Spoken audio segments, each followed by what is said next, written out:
ব্যাপারটা হচ্ছে এটা হচ্ছে ত্রিশুর ঠাকুর ঘর, আর আমি এসে বসেছি আর ও ঘরে লাইট ফাইট সব নিভিয়ে রেখেছিল। ও জাস্ট নিচে গেছে, আমি এই যে সব লাইট জ্বালিয়ে দিয়েছি ঘরে এসে, শোন নিভিয়ে রেখেছিল। আমি মায়ের ঘরে বসে রয়েছি, ও নিচে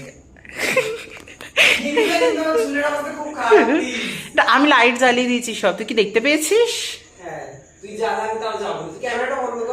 না কেন আয়, এই ভেলি আয়, তুই আয়।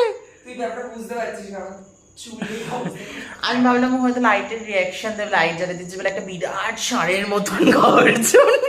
বাবা এই সামনে আর ভূতের মতন সেই দিলে কিন্তু গালাগালি খাবি। এই শোন তুই তো লুকটা দেখা, মানুষ দেখতে চায়। ভিডিওটা বড় হচ্ছে কিন্তু বড় হচ্ছে না, এই যে দাড়ি ফাড়ি পুরো কেটে ফেলে যাচ্ছে। ও বেসিক্যালি ওর বাঙালি ধর্ম।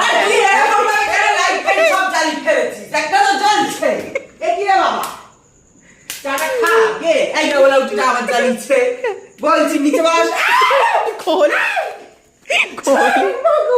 খোল তাহলে খোল।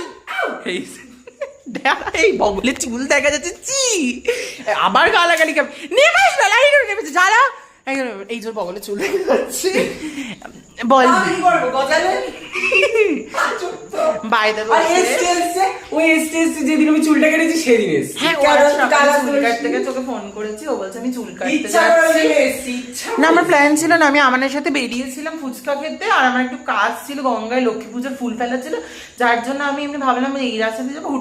পর্দাটা কি ছিঁড়ে গেছে, পর্দা থেকে আলাদা হয়ে গেছে, ঠিক তোর মতো যেমন তুই আর তোর বুবু আলাদা হয়ে গেছিস। এইসব বাজে কথা বলিস না। ভাই দাদা ওর একটা স্ট্রেট বয়ফ্রেন্ড ছিল।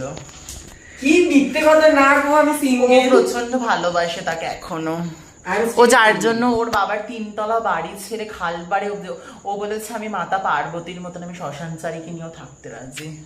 বলিসনি? সায়ন এবার কমেন্ট করবে কি বলছিস কি বলছিস, এবারও করবে অবশ্যই যদি কাহিনীটা পুরো দেখে ভিডিও।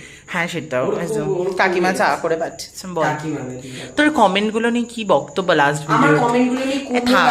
সামনে মা ধরো ও বকতে শুরু করলে থামবে না, আমি না না না সেটা বলছি না। আমার কমেন্ট তোকে একজন বলেছে, একজন আমাদের মানে আমাদের কমিউনিটির মনা বলেছে তুই হচ্ছিস ভেলি, উত্তাল করিস ভেলি কোথাকারে।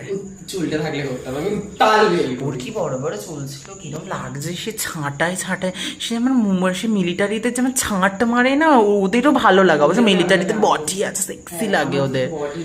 তোর বডি নেই, তোর অন্য কিছু আছে।